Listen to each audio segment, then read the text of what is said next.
News doesn't just happen between 9 and 5. Catch up on all the evening news with the Rob Breakenridge Show. Information 24/7 on Calgary's News Talk leader, QR77.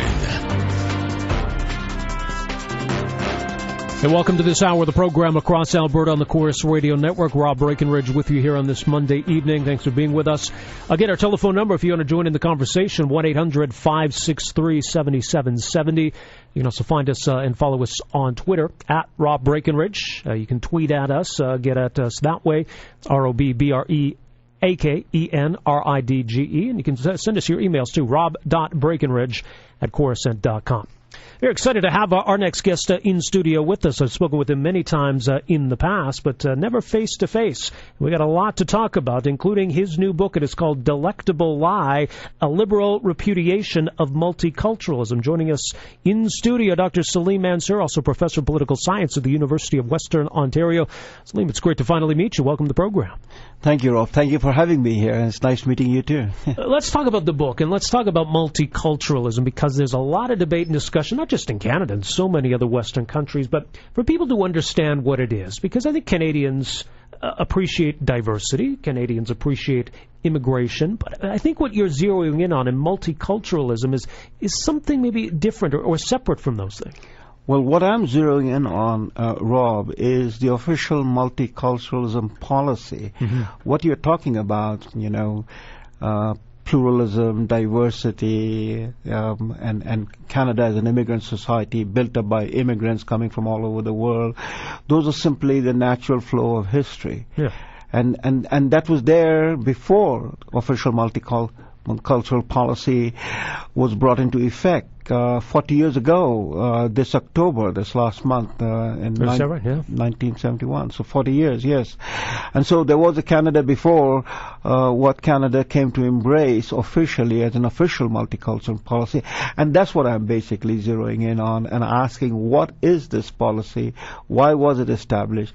And putting it in a context, particularly, that is, we are a liberal democracy. Mm-hmm. So in terms of classical liberalism, the values of liberal democracy, and which most people, if they stop and think about it, liberal democracy itself is a culture. Yeah, right. And so it is a culture of which Canada is a part, or had been a part, and is a culture that distinguishes the West, that's North America, United States, Canada, Western Europe, Australia, New Zealand, right, and to some extent Israel, distinguishes this West from the rest of the world. And to ask ourselves, what is this multiculturalism that is now added on, or was added on 40 years ago? And that's what my book is about, right, to explore the concept of multiculturalism within a context, in the context of liberal democracy. Because many defenders of multiculturalism, they're reluctant to have this conversation. It's very easy to fling at other people that those who would question multiculturalism, well, you must be racist or you must be anti-immigrant. But for you, as an immigrant, that's not a charge that can be leveled at you, obviously. Well, isn't that unfortunate, Rob? I mean, and that's where comes the problem of double standard, and that's where comes the problem of political correctness. One of the issues, as we think about this, multiculturalism hangs by the power and the sword of political correctness, which means it rules out a certain type of discussion. It says that this is not proper and right. It doesn't lay the ground why it is not proper and right, but it says it's not. And if anyone engages in the discussion that goes against what is politically correct, is then going to be labeled, and is labeled, as a bigot and a racist without even exploring the reason why, asking the question why. So what is then, or what are multiculturalism's biggest failings? Well, the biggest failure is that the idea of multiculturalism, and I hope we'll get into the idea of the political philosophy of multiculturalism, if there is anything, and my contention there is nothing. The biggest failure is the expectation was that multicultural society, Canada is a society built by immigrants. Immigrants, in the first instance, Europeans who came to Canada and settled Canada and made Canada. English and French are the two founding cultures in that sense. And then subsequently people from all over the world have come to Canada. And so the idea was in the 1960s and in 70s when it was enunciated that multiculturalism would lead to a much more harmonious society. Multicultural would empower people to sense of their own cultural background, to take not only be confident about their own cultural background, a Polish Canadian, a Ukrainian Canadian, and so on and so forth.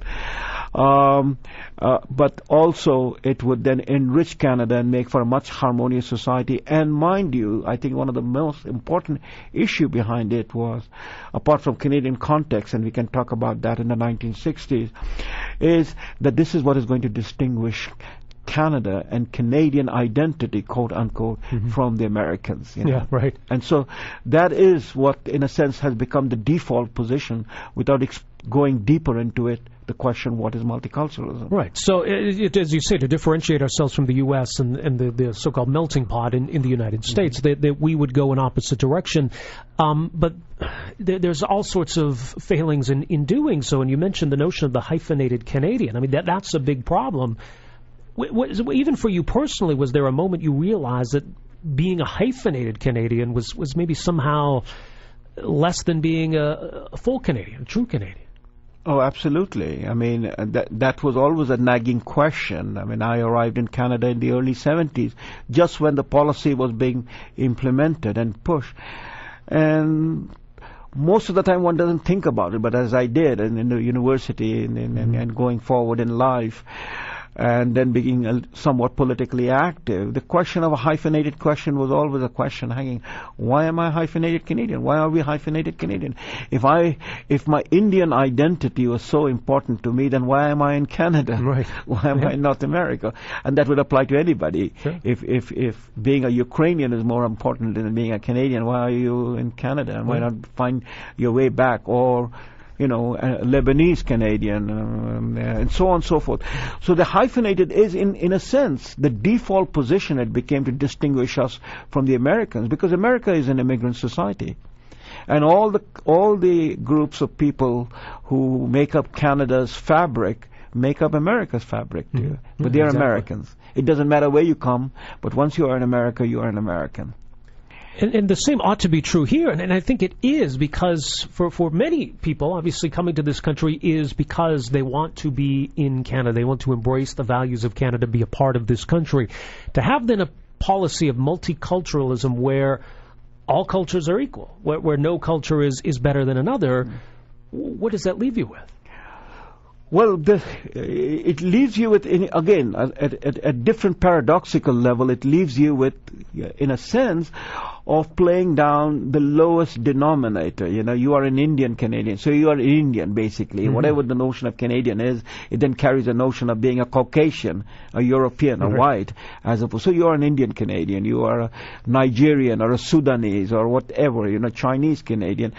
So even as you elevate the idea of all cultures equal, and every culture deserves equal treatment, which, by the way, I want to come back to, that notion, it leaves you with the sense that if you are not a white Canadian, if you're not Anglo-Saxon, if you're not French, then you are Canadian, but you are in a lesser category, and that is the unfortunate paradoxical situation about it, and that came home to people like me in the most graphic sense with the Air India bombing. I mean, here was the worst terrorist act ever done before 9/11. Right.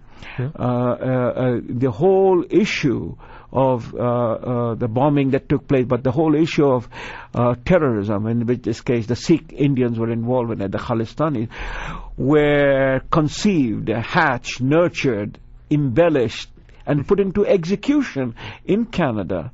And the government of India, and the late Prime Minister Indira Gandhi, who was a victim of this in that sense, she was killed by the Sikh Khalistani, pro-Khalistani soldiers in her own army.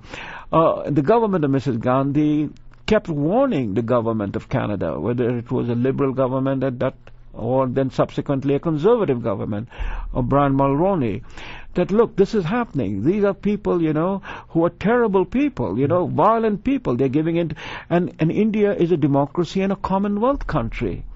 But But look at it, the irony. I mean, our government paid no attention because this is an Indian problem. It's got nothing to do with the Canadian.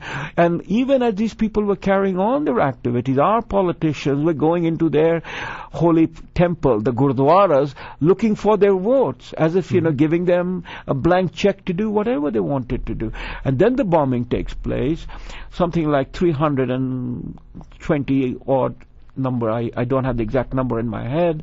They die. They're all Canadians of Indian background like myself, women, children going on a holiday from Canada to visit their ancestral home. They're blown apart and nobody paid attention. It was again an Indian incident. It was an Air India plane, it was an Indian incident, and whatever and however bad it is, it never came home to the fact that they are Canadians. Every single one of them was a Canadian except for the air crew.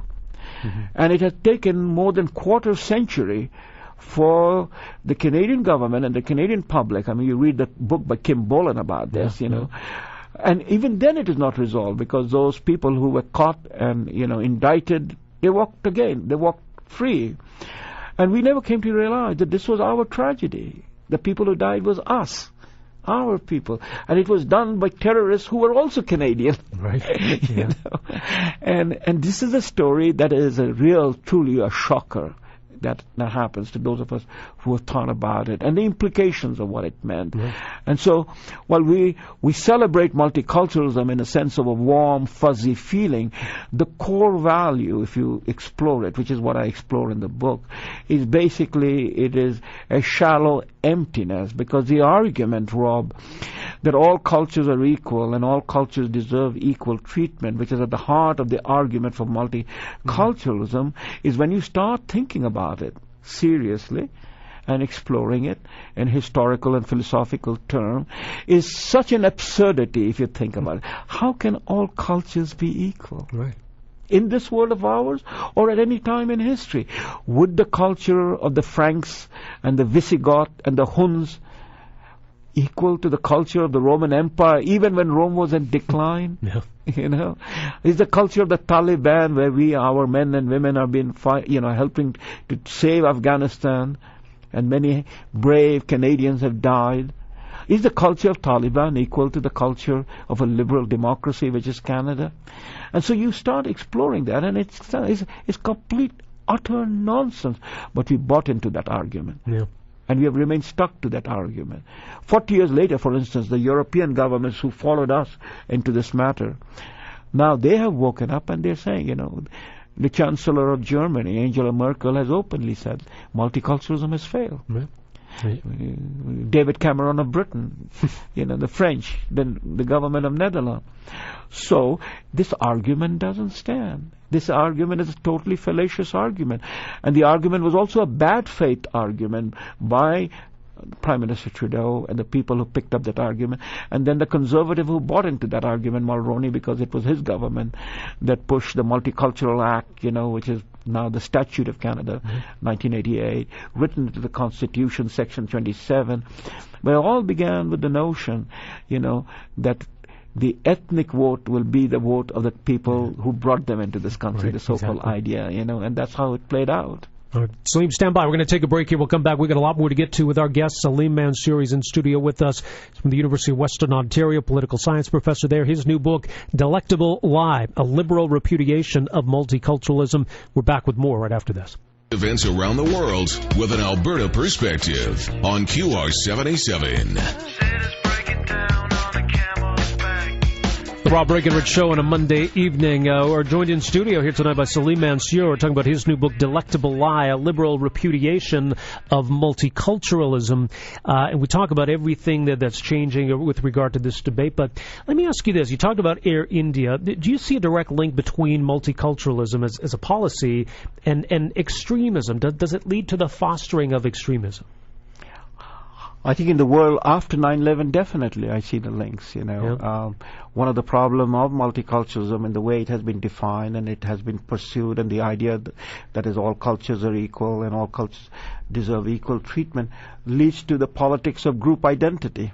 Mm-hmm. And the whole issue of group identity leads to the immigrants remaining connected to whatever culture they originate from, and valuing those culture where they originate from, in a sense, if I may take the metaphor, remaining in the cave, never having left the cave, Yeah. So whether it's Afghanistan or India, Pakistan, Africa, India, Middle East, they brought the cave with them, or if I might use another metaphor, the snail that carries his home on his back, right? And it's not crossed over. An immigrant, by definition, in the classic sense, is a person who left and crossed over and embraced the new world. Mm-hmm. John F. Kennedy wrote a famous book, A Nation of Immigrants, which is what we are. And you leave, and you're never sure that you ever will go back, and possibly you'll never go back in the circumstances. So multiculturalism has allowed the idea of group identity to foster and flourish and be nurtured. And within the group identity, and particularly in the world that we are living in, the identity which is so completely contrary, as I began in my opening remarks, that a liberal democracy itself is a culture, and values completely contrary to the values of liberal democracy is given a free rein and a free check. It comes back to the question, what is liberal democracy? And a very quick definition, a very quick explanation for your audience. A liberal democracy is a culture that is based upon freedom and individual rights. And a rule of law. The freedom of the individual. We're not talking about group identity. We're talking about the individual. The individual, Rob, is the ultimate minority. Mm-hmm. The whole notion that in a multicultural sense we are embracing the minority. Well, in a multicultural sense, you're embracing the minority and abandoning the individual. Yeah. For you, as an immigrant then to Canada, and being Canadian, wanting to be Canadian, that didn't mean compromising any part of who you are. You didn't give anything up necessarily, did you? Right. I mean, and I talk about this, and I've talked about this publicly. In the fact that I'm Indian, it is written all over my DNA. Right. My color of my skin, my background, my religion, my name. And therefore but these are identity that I never chose to. This is the DNA with which I was born. Right. That can never be taken away from me, no more than a Japanese DNA can be taken away from a Japanese or a Chinese. But to be a Canadian is my free choice, and the notion of Canada means something very specific. It is a history and values and culture that is a liberal democracy, which I freely choose to be and embrace. Yeah. And that is what multiculturalism undermines. All right. Well, stand by. We're going to take another break here. We will come back. We got a lot more to talk about with Dr. Salim Mansur, more on his book, more on multiculturalism. We'll talk about what's happening in other parts of the world as well. And, of course, if you read his columns in the Sun media, the Sun newspapers, he's got a lot to say on those matters. If you want to join in the conversation as well, certainly welcome to do so. Any comments or questions for Dr. Mansur, we welcome those. Again, the way to reach us here this evening, 1-800-563-7770, 1-800-563-7770.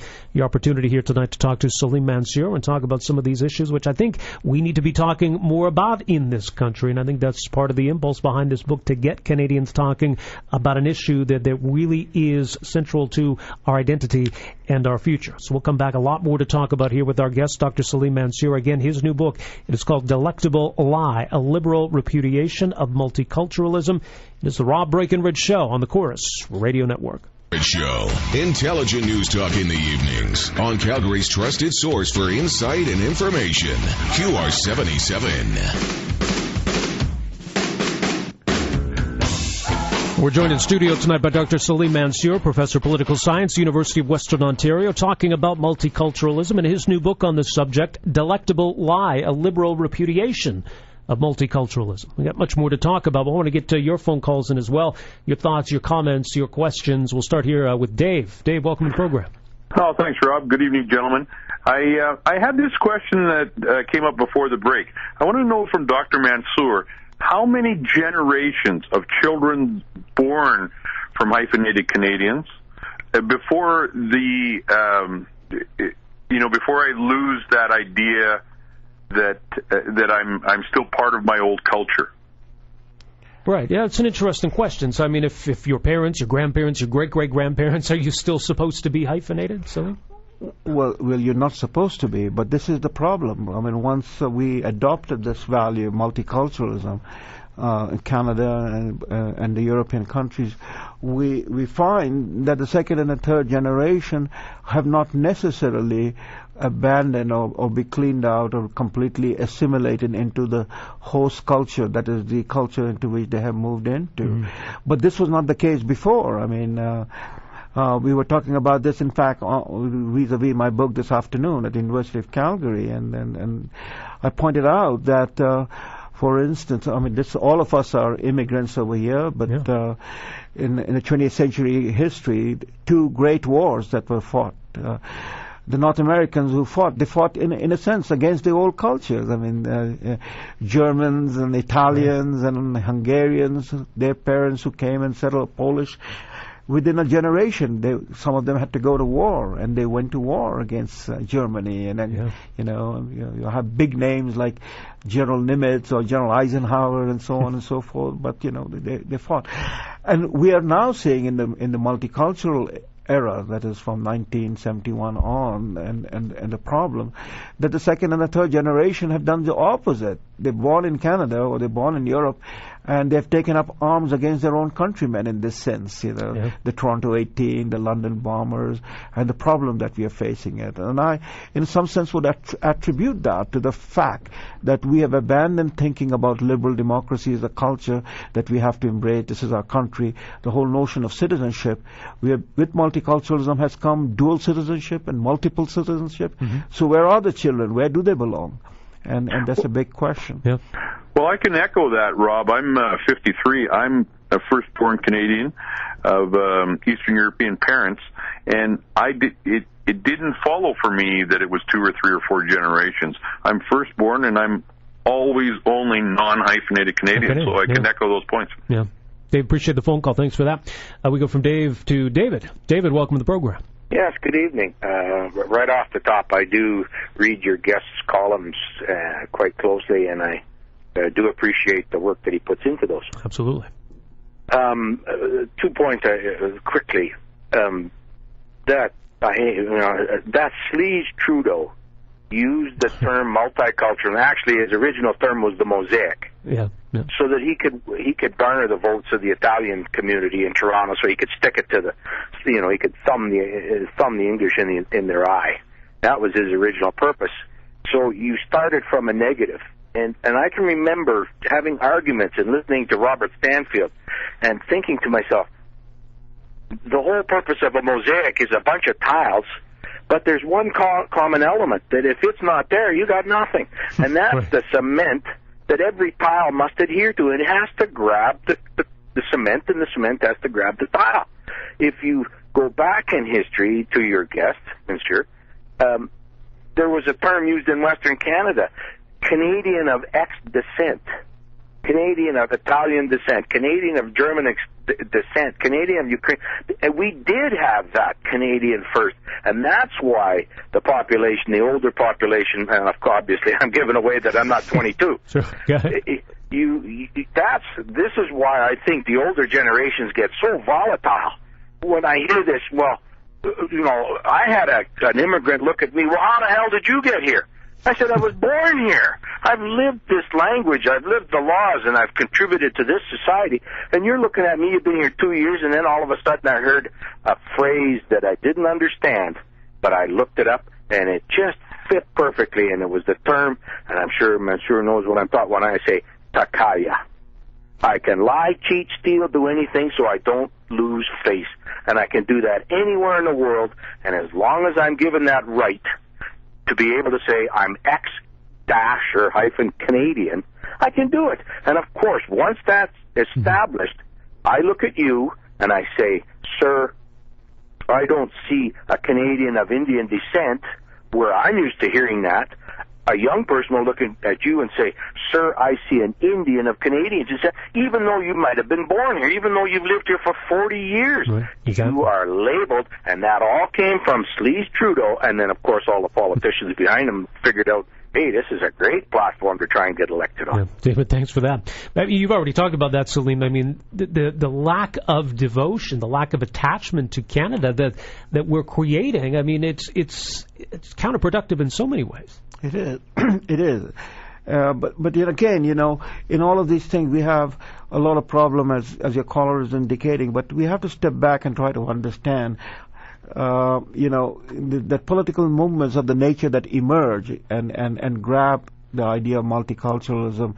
This was not simply Pierre Trudeau. Pierre Trudeau originated it, but nobody opposed him. Right. And the Conservative bought into it, and Mulroney passed the Multicultural Act. The NDP supported it. Nobody questioned it. We have to go back to understand why this happened. And there was the decade of the 60s. We have forgotten. We are now so far removed from the decade of the 60s. Now it's like talking ancient history.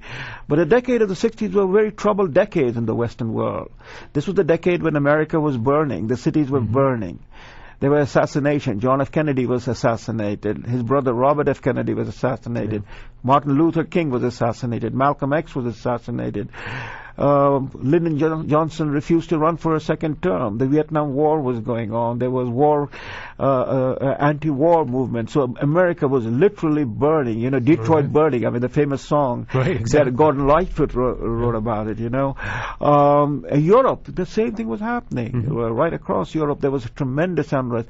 It climaxed in the May uprising in 1968 in Paris, in France. Barricades and war. Struggle and it was a high time of the Cold War. The Second World War had ended barely 20 years earlier, and the smell of the ashes and the bones from that war was still in the nose, And Canada, we were going to be celebrating the centenary, but we were also burning. The Quiet Revolution was gathering steam. This Quebec separatism was running very high. It led to FLQ and bombing and so on.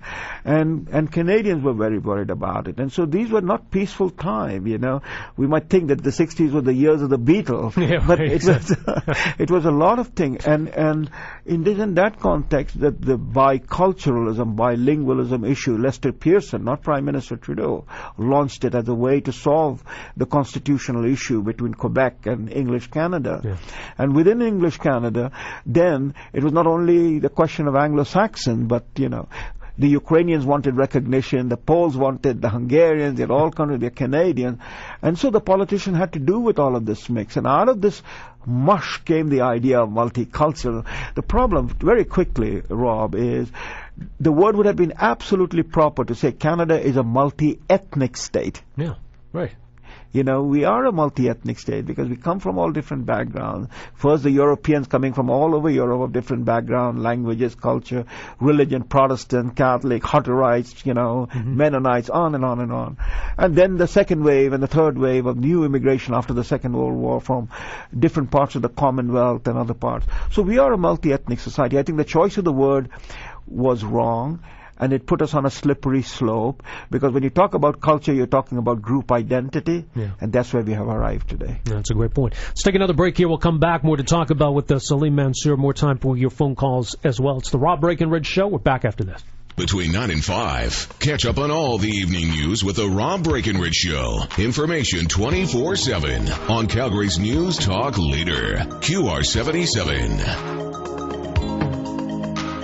We're back, more time here with Dr. Salim Mansur, of course, author of the book Delectable Lie, A Liberal Repudiation of Multiculturalism. You also read his columns in the Sun newspapers across this country.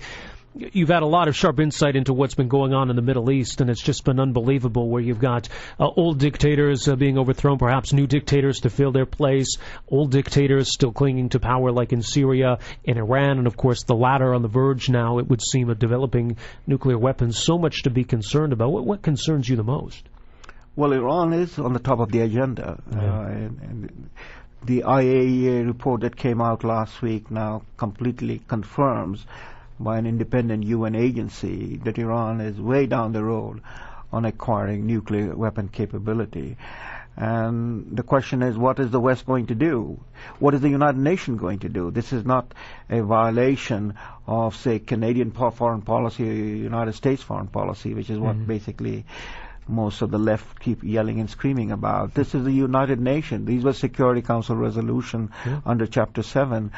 And it seems that the United Nations is as divided as ever. In the Soviet Union, now Russia and China, they've already declared that they're going to veto any suggestions of trying to do anything about this. And I think we are at a terrible impasse. And The question that we all need to ask is, can we, that is the world, wait and see Iran have the nuclear capability, and then this is a country with a record of terrorist activity, and their intentions have been made very clear. I mean, they haven't minced a word about it, what they want. Israel is on their crosshair. And then southern Europe itself, the Persian Gulf, that they will be able to dominate. So I think that Iran is a number one issue. In the Arab world, what is happening is, the situation is, the choice was never between bad and good, which is what, whether the Obama administration or the starry-eyed people in North America and Western Europe, right, the Arab Spring is about democracy and democracy breaking out, and it's going to be another liberal democratic world. And that was sheer illusion and utter nonsense. The choice is always between being bad and worse, and that's what is happening. But there are Democrats that exist. I mean, that there are liberals and moderates in these countries. How do then we stand with them? How do we help them? Well, the Democrats exist. I mean, I am a Muslim and I'm talking about it, and you've been reading me, and, I'm a liberal Democrat, and I'm a person with classical liberal values, and I'm a Muslim, and I don't see any conflict between my faith as a personal matter and my politics, which is the politics of a modern human being. And so there are lots of people like me, but the problem is the overall culture is not conducive to the issue about democracy, liberalism, freedom, because the core value is, again, what makes liberal democracy is about respecting individual freedom. That's individual rights. Whereas in the Middle East, as in just about most of the places in the world, whether it's China or Russia or most of the African countries, it is the group identity and the group-based thing. And so the culture that reinforces the group identity and the group values, which is what does not allow for the room for those people who are dissidents, who disagree, and who wants to open up the society to what we value.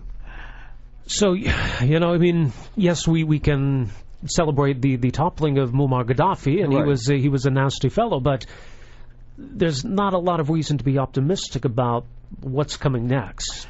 Absolutely not. And in fact, how we have walked into the shambles. I mean, here we are in Canada, and we participated in it.